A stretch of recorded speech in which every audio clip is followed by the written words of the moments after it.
You know, I never thought of this as a hobby. I always think of hobbies as tennis or skiing, outdoor sports, things like that. But ever since I was little, I wanted to work with children and students in teaching in different roles.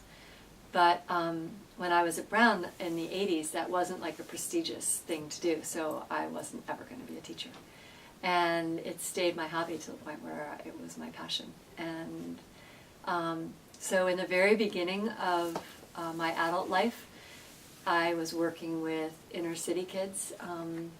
Was teaching in private schools in New York and Greenwich, Connecticut, but on the side working with inner city kids in the summertime.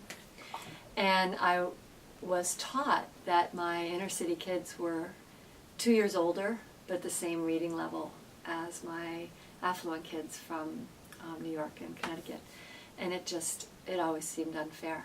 And so over time, I got involved with outreach. I'd say outreach was my passion for a hobby, and teaching was my career. And then I never realized that into my 50s, they would come together.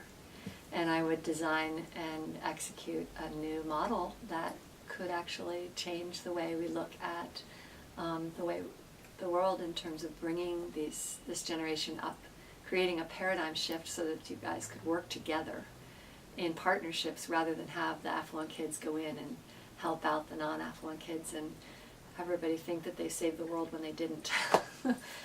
So I would say my passion and my hobby was teaching, and I never knew where it would take me. And it took 35 years to take me to probably the most exciting part of the journey, which was developing these partnerships and seeing them executed.